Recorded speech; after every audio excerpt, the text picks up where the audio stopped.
며칠 전에 국민 배우라고 불렸던, 그래서 많은 사람들에게 존경을 받고 또 인기를 누렸던 고 안성기 씨가 이 땅에서의 삶을 마감하고 하늘나라로 가셨습니다. 여기저기서 미담 사례가 터져 나오는 아주 훌륭한 삶을 사셨던 분입니다. TV 뉴스를 통해서 가장 인상적이었던 것은 그분의 아들이 많은 사람들 앞에서 아버지에 대한 회고를 하는 그런 이야기를 들었습니다. 그 말 끝에 이런 얘기를 그 아들이 했습니다. 안성기 씨가 본인 아들 5살 때 아이에게 한 말인데 이런 말을 했다고 합니다. 이 세상에서 바꿀 수 없이 필요한 건 바로 착한 사람이란 것을 잊지 말아라. 이렇게 얘기를 했답니다. 무엇보다도 안성기 씨는 본인이 이 말씀을 실천했습니다. 그래서 착한 사람으로서 삶을 끝까지 마감했다라고 볼 수가 있습니다.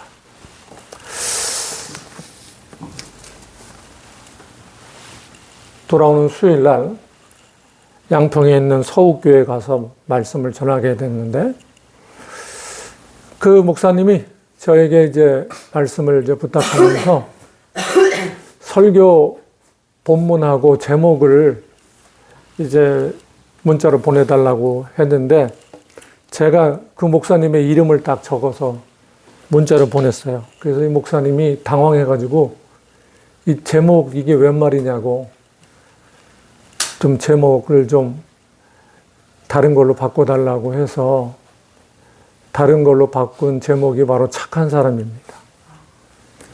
그럼 왜 여기다가 한명복이라고 하는 이 목사님 이름, 제가 가서 설교할 그 교회 담임 목사님 이름을 왜 적었느냐?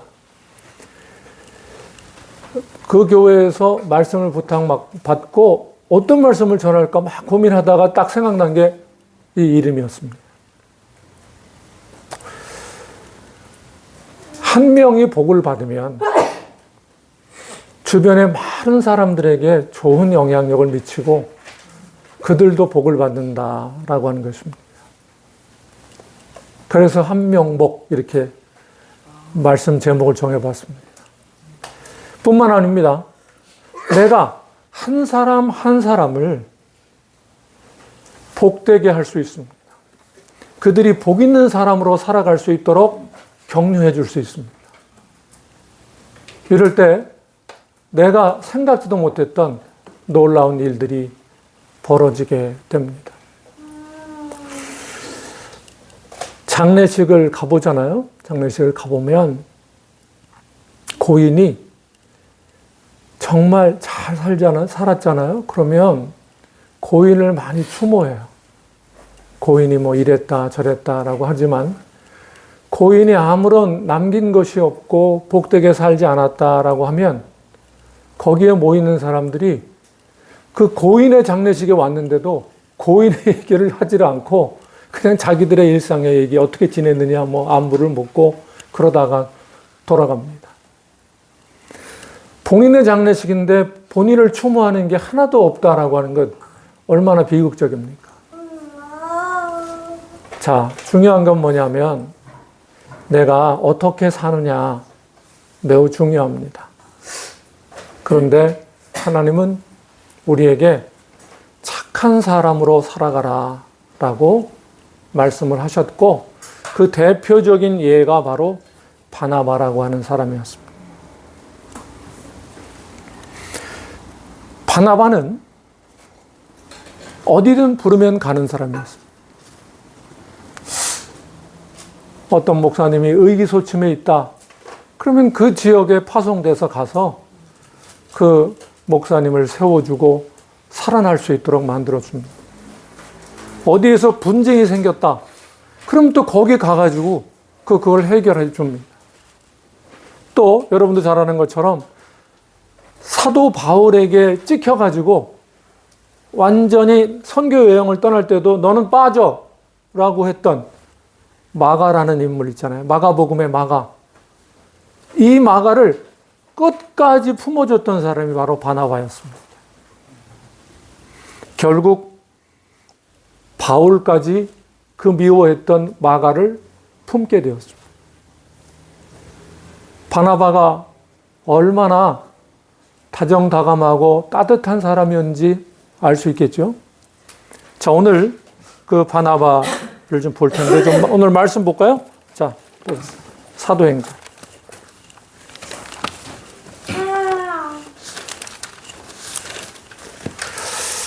자, 24절에 딱 그 사도행전 11장 24절에 바나바는 착한 사람이요 성령과 믿음이 충만한 사람이라 이에 큰 무리가 주께 더하여지더라 라고 되어 있습니다. 그러니까 내가 착하게 살면, 믿음과 성령이 충만하게 되면 나로 인해서 많은 사람들이 주님을 알게 되고 주님을 믿게 되어진다 라고 하는 것입니다. 자, 그렇다면 착한 사람은 어떤 걸 말할까요? 착한 사람. 따뜻한 사람 될 수 있고. 자, 그런데 여러 개 말할 수 있잖아요. 근데 중요한 게 뭐냐면 성경에서 말하는 착한 사람이 어떤 사람이냐. 성경에서 말하는 그게 바로 윗절에 나와 있어요. 윗절. 자, 두 가지를 얘기할 수 있는데 착한 사람 첫 번째 23절 보세요. 그가 이르러, 그가 누구예요? 바나바. 하나님의 은혜를 보고 기뻐하여 라고 되어 있잖아요. 자, 착한 사람은 어떤 사람이라고요? 하나님의 은혜를 보는 사람이에요. 이 다른 성경에 보면 이렇게 나와 있어요.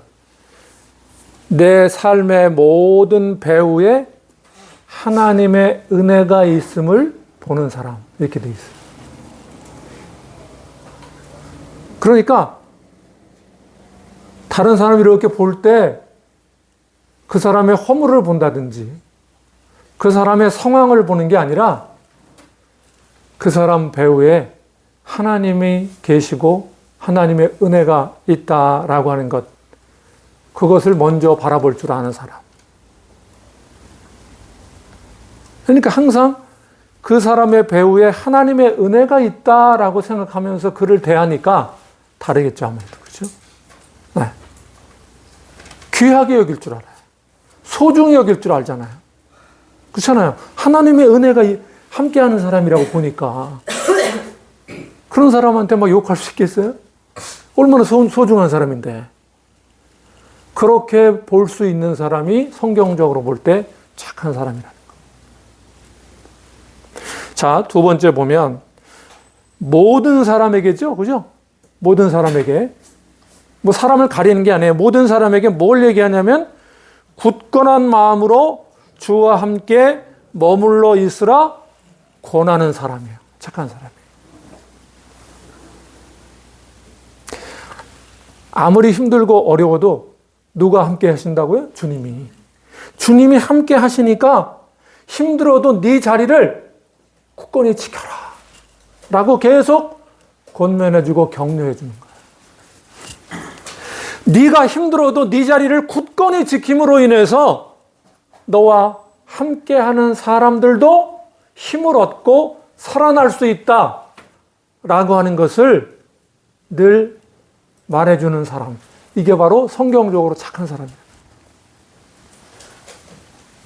내가 내 자리를 지키는 거, 이것은 나뿐만 아니라 나와 함께하는 모든 사람들을 살리는 일이라고 하는 것을 잊지 말아야 돼요. 내가 힘들어도 최선을 다해서 공부하는 거 별거 아닌 것 같죠? 근데 이걸로 인해서 부모님과 함께하는 사람들이 얼마나 힘을 얻는지 몰라요.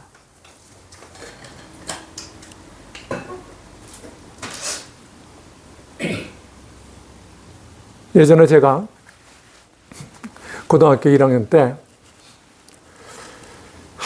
너무 요즘은 없어졌네요. 무상교육 때문에 그랬으니까. 학교에서 수업료를 받았을 때 수업료를 안 줘서 정말 학교 가는 게 싫었어요.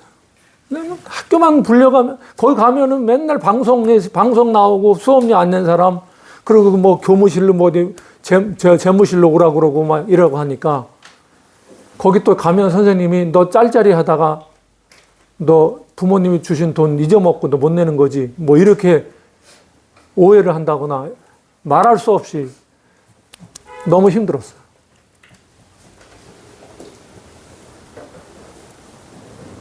그때 야, 학교를 그만둘까? 뭐 이런 생각도 했어요. 근데 친구가 저보고 이런 얘기를 했어요. 야, 인마 버텨! 맨날 이랬어요. 뭐 앞뒤 말을 다 생략하고 야! 인마 버텨! 맨날 이랬어요. 그게 그렇게 힘이 됐어요. 힘들어도 버티는 게 얼마나 중요한지 어떻게 알았냐면, 이제 저한테 맨날 엠마 버텨 하던 놈이 방황하기 시작했어요. 그러니까 얘한테 버텨라는 소리를 들은 내가 버티라고 하니까 그 말을 곧바로 들어요. 왜냐하면 본인이 해가지고 내가 버텼잖아요. 이렇게 하나님 안에서 자기 자리를 지키고 버텨내는 것은 많은 사람들에게 선한 영향력을 끼칠 수 있다라고 하는 것을 꼭 기억하셔야 됩니다. 자, 그 다음에 24절에 보면 바나바는 착한 사람이요 성령과 믿음이 충만한 사람이라 라고 돼 있잖아요. 요게 그 메시지 성경에 이렇게 보면 이렇게 나와요. 뜨겁고 담대하게 성령의 길로 행하는 사람이었다. 이렇게 나와요. 그러니까 이게 무슨 얘기냐면은 믿음과 성령이 충만하다는 뜻이 뭐냐면 힘들어도 성령의 길로 묵묵히 걸어갔다라고 하는 거예요. 믿음의 길로 묵묵히 걸어갔다는 거예요. 그랬더니 그가 속한 공동체가 크게 성장했다라고 지금 기록되어 있는 거예요. 자, 그렇다면 그걸 좀 살펴보려고 해요. 어떻게 해야 성령의 길로 갈 수 있느냐. 자, 우선 첫 번째로 창세기 볼까요? 창세기. 제가 늘 강조한 2장 9절 보세요. 창세기 2장 9절.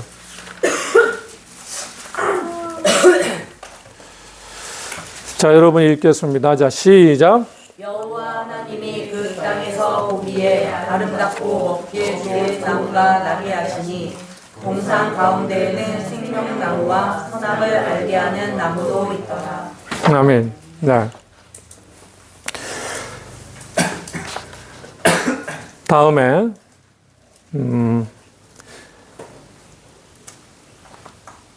마지막으로 저기 요한계시록 뒤에 보세요. 요한계시록 22장. 요한계시록 22장.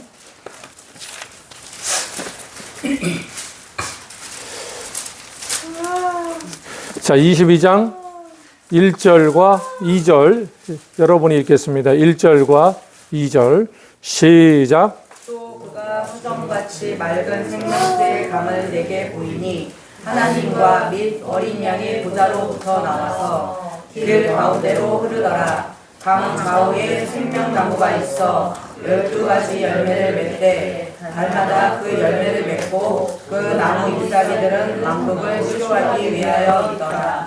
아멘. 자, 원래 에덴 동산에는 두 가지 종류의 나무가 있었던 거예요. 하나는 선악과 나무고 하나는 생명나무였던 거예요. 그런데 하나님이 선악과 나무를 절대 먹지 말라고 그랬어요? 생명나무를 먹지 말라고 그랬어요? 선악과잖아요, 선악과. 그래서 이제 선악과 나무는 없어지고 성경에서 빠지고 먹지 말라 그랬으니까 성경 마지막까지 꼭 나오는 게 바로 뭐예요? 생명나무예요. 요한계시록 22장에는 달마다 열매를 맺는다고 그랬어요. 매달 열매를 맺을 수가 있어요? 없잖아요. 그러니까 기적의 역사를 일으키는 나무라는 뜻이에요. 자, 그러면 제가 여러분 기억날 거예요. 자, 선악과 나무를 따먹지 말라. 이거 어떤 뜻이에요? 결국은 우리가 옳고 그름을 따지지 말라는 거예요. 판단하시는 분은 하나님이에요. 우리는 판단하는 존재가 아니에요. 앉혀놓고 이게 옳고 이건 그런 거야 라고 이거 하는 우리가 할 일이 아니에요. 우리는 뭐예요? 생명나무 역할을 하는 거예요. 지쳐있는 내 가족들이 다시 힘을 낼 수 있도록 격려해주고 품어주는 거예요. 생명력을 불어넣어주는 그런 역할을 서로 감당하는 거예요. 그래서 내가 서 있는 자리에서 생명나무의 역할을 해주는 거예요. 지친 사람들을 위로하고 품어주면서 세워주는 역할. 그거를 하는 사람이 바로 바나바와 같은 착한 사람이요, 믿음과 성령이 충만한 사람이다 라고 하는 것을 꼭 기억을 하시기를 바랍니다. 전에도 한번 얘기했잖아요. 그 준식이가 쫙 앉아있는데 아빠 그러니 드라마 하나 좀 보세요 하고 쓱 지나가는 거예요. 그래서 야, 뭐 얘기는 해야 될 거 아니야? 제목을 막 그랬더만 폭삭 뭐 어쩌고 그러고 나가는 거예요. 그래가지고 그 다음에 안 들려가지고 다시 불렀어요. 야, 폭삭 뭐 어떻게 하라는 거야? 그랬더만 폭삭 소가수다라고 하는 걸 보라는 거야. 그래서 진짜 1, 2회를 봤어요. 봤는데 뭐 아무런 느낌도 없어요. 그래가지고 그냥 말았는데 다시 이 아들놈이 집요하게 저에게 또 폭삭 소가수다 그거 봤어요? 그러는 거예요. 그래서 아니 별거 없던데 그랬더니만 정색을 하더니 제대로 보셔야죠 그러는 거예요 나보고. 그래서 뭐를 그랬더니만 그 드라마를 거기 나오는 그 아버지를 보라는 거예요. 아버지를 그냥 대충 보지 말고. 그래서 할 수 없이 그 아버지를 또 이렇게 봤어요. 아들놈이 보라니까. 그러면서 많은 감동을 받았어요. 저번에도 말씀드렸지만 그 아버지가 얘기하는 빠꾸.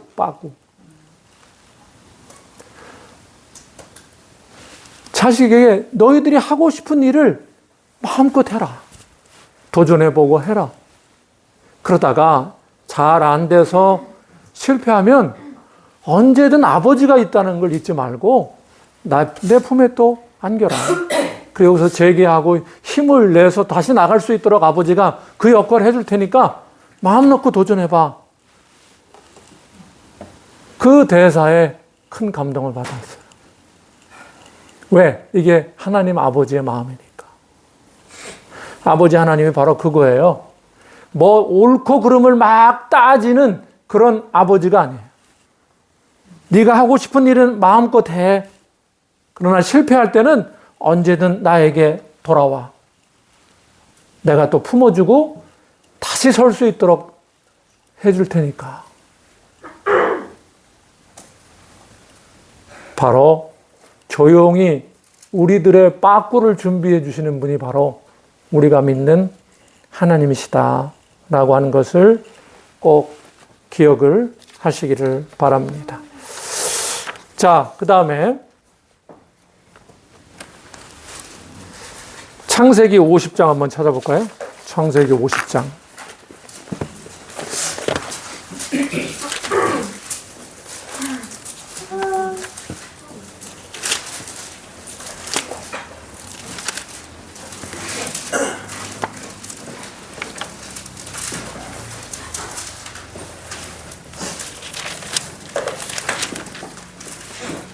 창세기 50장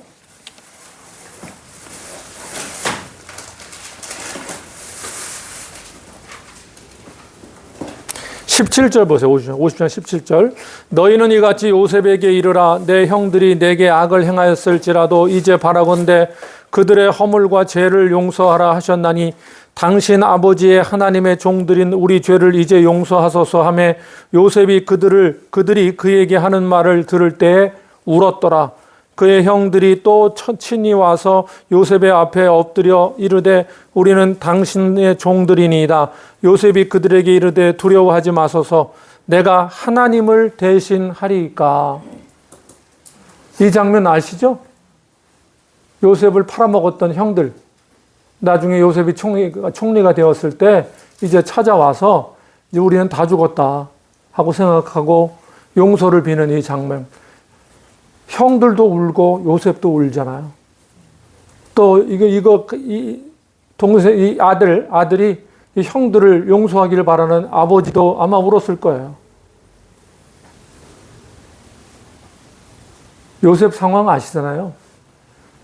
형들을 생각하면 정말 나쁜 말로 찢어 죽이고 싶었을 거예요. 그리고 마땅히 이렇게 복수할 수 있는 형편이 됐잖아요. 그러면 딱 저 같으면 어쩌면 복수할 줄 몰라요. 제가 이 말씀 드리는 게 뭐냐면, 제가 정말 여동생에게 들었던 마음이에요. 여동생이 저를 배신하고 또 함께 배신해서 나간 사람들한테 또 배신을 당해가지고 또 와가지고 저한테 모든 게 나 때문이다라고 뭐 하소연할 때 정말 손이 다 떨렸어요. 그런데 기도하면서 생각난 게 바로 이 말씀이에요. 자, 19절 한번 다시 한번 읽겠습니다. 50장 19절. 시작. 요셉이 그들에게 이르되 두려워하지 마소서. 내가 하나님을 대신하리이까. 네. 자, 용서하지 않으면 어떤 결과가 나요? 내가 누굴 대신하는 거예요? 하나님을. 그래서 아무리 힘들어도 정말 용서할 수 없어도 용서해야 돼요. 왜냐? 내가 하나님이 아니니까. 그리고 그 사람에 대한 모든 것은 하나님이 책임지세요. 정말 벌을 받아야 되고 심판이 필요하면 하나님이 하실 거예요. 나는 그저 하나님이 용서하라고 했으니까 용서하는 거예요. 내가 하나님이 될 수는 없으니까. 자, 용서하는 사람이 착한 사람인 거예요. 믿음과 성령이 충만한 사람이에요. 자, 마지막으로 한 구절을 보도록 하겠습니다. 영미 집사님한테 제가 자주 전했던 말씀이죠. 시편 42편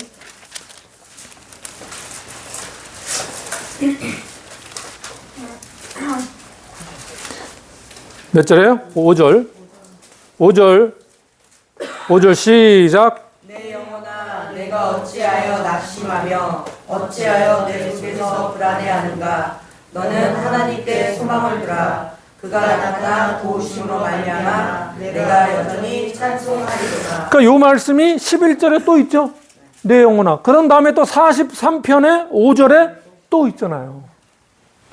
3번이나 반복되어 있잖아요. 왜? 계속 되뇌이라는 거야. 계속. 너무 지치고 힘든 순간 아니에요? 자, 42편 3절 보세요. 사람들이 종일 내게 하는 말이 내 하나님이 어디 있느냐라고 하잖아요. 하오니 내 눈물이 주야로 내 음식이 되었도다. 얼마나 힘들겠어요. 4절 내가 전에 성의를 지키는 무리와 동행하며 기쁨과 감사의 소리를 내며 그들을 하나님의 집으로 인도하였더니 이제 이 일을 기억하고 내 마음이 상하는도다. 그 전에 예배 잘 드리고 행복했던 것을 생각하면 너무 마음 상하는 거예요. 내가 왜 인생이 이렇게 됐지? 이렇게 주저앉고 싶을 때 우리가 해야 될 일은 뭐예요? 내가 나에게 위로의 말씀을 전하는 거예요. 이 대표적인 위로의 말씀이 바로 5절이죠. 내 영혼아, 내가 어찌하여 낙심하며 어찌하여 내 속에서 불안해하는가? 뭐예요? 너는 하나님께 소망을 두라. 그가 나타나 도우심으로 말미암아 내가 어떻게 해요? 여전히 찬송하리로다 라고 하는 거예요. 이 여전히 찬송하는 사람이 중요한 거예요. 네. 힘들고 지쳤는데 여전히 찬송해요. 왜요? 어떻게 그럴 수 있을까요? 너무너무 힘들고 고통스러운데 여전히 찬송하는 거예요. 여전히. 이유가 뭐예요? 그 앞에 하나님께 소망을 두고 있기 때문에 바로 그거예요. 그래서 힘들고 어려울 때 내가 잘 알고 있는 그런 암송하는 말씀을 이렇게 되뇌이고 혹은 찬송가 중에 찬양 중에 나를 힘나게 했던 거를 다시 되뇌이면서 그래 내가 다시 힘을 내야 되겠다라고 마음 먹고 살아가는 거 그게 매우 중요한 거예요. 자, 하나님 앞에서 착한 사람으로 성령과 믿음이 충만한 사람으로 살아가는 것은 바로 뭐냐? 힘든데도 여전히 예배드리는 사람. 힘든데도 여전히 기도하는 사람. 힘든데도 여전히 찬송하는 사람. 힘든데도 오히려 다른 사람을 위로하고 뭔가 더 나누려고 하는 사람. 왜 이런 게 가능하다고요? 하나님께 소망을 두었기 때문에. 사랑하는 성도 여러분, 여러분 모두가 바나바처럼 착한 사람, 어떤 힘든 상황이 들어도 묵묵히 하나님이 가라고 하는 길을 묵묵히 가는 사람이 되시길 바랍니다. 자, 제가 몇 번 예화로 들었던 예화를 다시 한번 들으면서 마치겠습니다. 제가 한번 얘기했죠. 옛날에 운동회 때 1학년 때부터 5학년 때까지 한 번도 3등 안에 들지를 못했어요. 그래서 그때는 뭐 1등 하면 연필 주고 뭐 공책 주고 있는데 우리 어머니가 열받았어요. 야, 넌 막 1학년 때부터 5학년까지 한 번도 이게 3등 안에도 못 드냐? 근데 이유가 있었어요. 스타트가 느려가지고 항상 저는 앞에서 땅 치고 애들이 다 나가면 그 뒤에서 꼭 나가서 우리 어머니가 매를 들고 뒤에서 때리려고 하는데도 불구하고 일단 땅 해야 뛰지 그전에는 못 뛰어요. 그 6학년이 됐어요. 어머니가 불러가지고 야, 이제 마지막이야.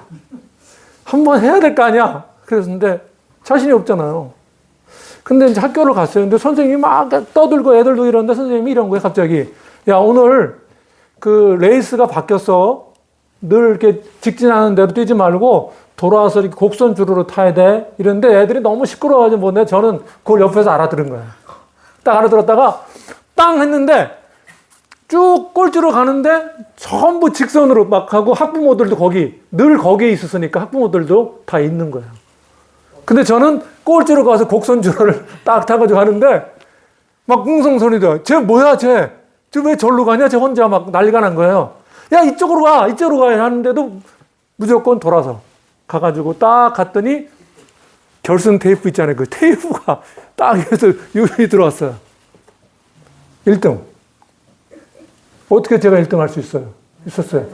그렇죠. 말씀을 들어야 돼요. 말씀. 힘들어도 그 말씀을 정확히 듣고 그 말씀대로 살아가는 게 중요해요. 자,